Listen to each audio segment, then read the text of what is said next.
Good morning friends, मैं doctor Suman Sharma आज आपके साथ फ़िटनेस में एक नई जानकारी के साथ हाज़िर हुई हूँ। फ्रेंड्स, हमारी फ़िटनेस जो है उसमें फ़िज़िकल प्लस मेंटल दोनों ठीक होंगे तभी हम फिट माने जाते हैं। अगर एक चीज़ हमारी फ़िट है, हम फिज़िकली फ़िट हैं बट मेंटली फ़िट नहीं हैं, तो वो फ़िटनेस नहीं है। और मेंटली फ़िट हैं, फिज़िकल नहीं है, तो फ़िटनेस नहीं है। तो फ़िटनेस में हमारे दोनों एस्पेक्ट फ़िट होने ज़रूरी हैं, physical as well as mental. तो आज फ्रेंड्स, मैं आपकी कुछ ऐसी हैबिट्स जो हमारी मेंटल फ़िटनेस को अफेक्ट करती हैं उस आपके साथ शेयर करती हूँ। सबसे फर्स्ट है कि हम इंडोर ना रहें। इंडोर रहने से हमारे ब्रेन में जो है हैप्पी हार्मोन सीरोटोनिन, जो कि हमारे सनलाइट के एक्सपोजर से ही प्रोड्यूस होता है, उसकी कमी होने से हमें ब्रेन हेल्थ इफ़ेक्ट होती है। जब हम बाहर जाते हैं सन एक्सपोजर में, तो हमारा सेरोटोनिन ज़्यादा होने से मूड अच्छा रहता है। और ऐसा साइंस में देखा गया है कि इन लोगों का फोकस और मेमोरी और ये काम रहते हैं। यूरोपियन कंट्रीज़ में यहाँ पे सन एक्सपोजर कम होता है, लोग इस प्रॉब्लम से अफेक्टेड होते हैं। इसका एसएडी नाम से जाना जाता है। तो फ्रेंड्स, इस तरीके से ये इंडोर रहना हमें ब्रेन हेल्थ के लिए अच्छा नहीं है। तो हमें दिन में 15-20 मिनट सन का एक्सपोजर ज़रूर लेना चाहिए। इसके आगे फ्रेंड्स स्लीप है। साइंस ने ये सिद्ध कर दिया है कि हमारी अगर हम स्लीप डिप्राइव्ड हैं, हमारी नींद में कमी है, हमें नींद नहीं आती किसी भी वजह से, या हम नींद को आगे कर देते हैं कि ये काम कर लें, वो काम कर लें, फिर हम सोएंगे। स्लीप डिप्राइवेशन मतलब नींद की कमी। अगर हमारी नींद कम होती है तो ये डायरेक्टली हमारी ब्रेन हेल्थ को इफ़ेक्ट करती है। स्टडीज़ में पाया गया है कि जो लोग over A time of period chronic sleep deprivation में रहे, मतलब ज़्यादा देर तक जिनको नींद की प्रॉब्लम रही, उन लोगों को डिमेंशिया जो होता है, भूलने की बीमारी, और अल्जाइमर जैसी डिजीज़ देखी गई। इसलिए फ्रेंड्स, हमें 6 to 8 आवर्स स्लीप लेनी बहुत ज़रूरी है। क्वांटिटी के साथ साथ क्वालिटी भी मैटर करती है कि हमें अच्छी स्लीप होनी चाहिए। उसके लिए हम लोगों को रात का टाइम अल्कोहल का सेवन ना करें, कैफ़ीन का सेवन ना करें, और जो हमारे गैजेट्स हैं, मोबाइल्स हैं, लैपटॉप्स हैं, ये एक ब्लू लाइट है जो हमारी आइज़ में भेजते हैं, जो हमारे ब्रेन पे बैड इफ़ेक्ट करती है। तो फ्रेंड्स, अपने स्लीप साइकिल को रेगुलेट करें, टाइम से सोएं, टाइम से उठें, तो ये हमारी ब्रेन हेल्थ अच्छी करता है। आगे है रिमेन इन अलोन। कुछ लोगों को आदत होती है कि हम अकेले रहते हैं, हम अंदर रहते हैं, वो हमारे ब्रेन हेल्थ के लिए अच्छा नहीं है।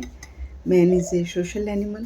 तो फ्रेंड्स, आपको भी लोगों से मिलना जुलना है, फ्रेंडशिप करनी चाहिए, अपनी बातें शेयर करनी चाहिए।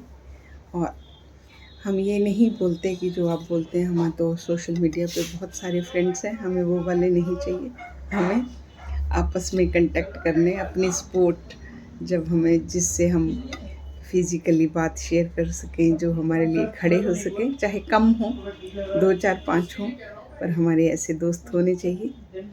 आप घर से बाहर निकलिए, कोई गेम खेलिए, कोई बास्केटबॉल, कोई टेनिस गेम, कोई वॉक, वहाँ पे आप लोगों से खेलिए, मिलिए और नई-नई चीज़ें सीखिए, डांस सीखिए, म्यूज़िक सीखिए, वहाँ पे आपको लोग मिलेंगे, अपनी इंटरेक्शन होएगी। तो ये हमारी ब्रेन की एजिंग और हमारी ब्रेन हेल्थ के लिए एक बहुत अच्छा टूल है। इसके आगे फ्रेंड्स आता है ओवर ईटिंग। ओवर ईटिंग, चाहे हम हेल्दी फूड लेते हैं या अनहेल्दी लेते हैं, वो तो बाद की बात है, but in both way, even healthy food भी ओवर ईट करके हमारी ब्रेन हेल्थ को अफेक्ट करता है। तो फ्रेंड्स, ओवर ईटिंग से बचें। ओवर ईटिंग के हमें 2 तरह से नुकसान होते हैं। फर्स्ट, ओवर ईटिंग से हमारे ब्रेन में मेमोरी, लर्निंग, फोकस इफ़ेक्ट होगा। And second, over a period of time जब हम ओवर ईटिंग करते रहेंगे, तो ये हमें ओबेसिटी देगा, और ओबेसिटी अपने आप में एक high blood sugar and high BP, high cholesterol, ये सब की जनक है। तो अगर हम अपनी ओवर ईटिंग को कंट्रोल करेंगे तो हम ब्रेन हेल्थ भी अच्छी होगी और हम ओबेसिटी वाले पैटर्न से भी बच जाएंगे। उसके आगे फ्रेंड्स आता है स्मोकिंग। जब मैं स्मोकिंग की बात करती हूँ तो मैं कोई एक पर्टिकुलर चीज़ की बात नहीं करती। इसमें चाहे बीड़ी है, चाहे सिगरेट है, चाहे पान पराग है, चाहे गुलमंजन है, कुछ भी है जिसमें निकोटिन है, तो मैं सबकी बात करती हूँ।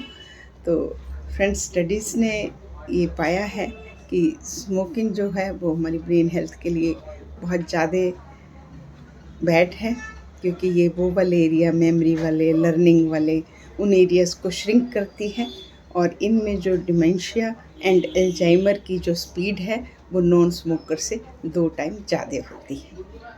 तो फ्रेंड्स, हमें अपने ब्रेन को हेल्दी रखने के लिए स्मोकिंग को नहीं करना चाहिए। उसके बाद फ्रेंड्स आता है स्ट्रेस। हमें अपने स्ट्रेस को कंट्रोल में रखना चाहिए, क्योंकि स्ट्रेस जो है वो डायरेक्टली ब्रेन हेल्थ को इफ़ेक्ट करता है। तो स्ट्रेस को हमें मैनेज करने के लिए long walk, dancing, learning, music, reading books, meditation, yoga, anything, सब चीज़ें डाल के हमें अपने स्ट्रेस को दूर करके अच्छे से रहना चाहिए। इसके आगे फ्रेंड्स आते हैं हमारे ईयरफोन और हेडफोन, कुछ भी कह लीजिए, आजकल इसका ज़माना है। तो इसके बारे में ध्यान से सुनिए मैं क्या बताना चाह रही हूँ। एंड ये मेरी स्टडी नहीं है, ये साइंस ने ही बिल्कुल लॉजिकली सत्यापन किया है कि अगर कोई 30 मिनट्स तक लाउड म्यूज़िक अपने ईयरफोन लगा के सुनता है तो ये उसकी ब्रेन हेल्थ को डैमेज करने की पावर रखता है। तो फ्रेंड्स, ये स्टडी में पाया गया कि पहले आपकी जब ईयर सुनने की जो क्षमता है वो इफ़ेक्ट होती है, उसके बाद वो डिमेंशिया एंड अल्जाइमर से फॉलो होता है। तो इस तरीके से ये आपके ब्रेन को इफ़ेक्ट करेगा। ओल्ड लोगों में भी, जिन लोगों में पहले हेयर लॉस होता है, ईयर लॉस होता है, हेयरिंग लॉस होता है, उनको बाद में डिमेंशिया और अल्जाइमर होता है।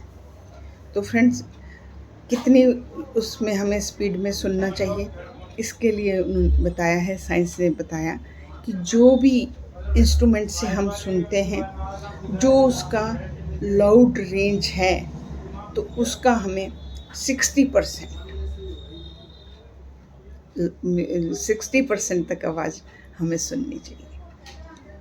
तो फ्रेंड्स, ये सब चीज़ें अगर हम अपने लाइफ में ऑप्ट करते हैं तो हम अपने ब्रेन को फिट रख सकते हैं।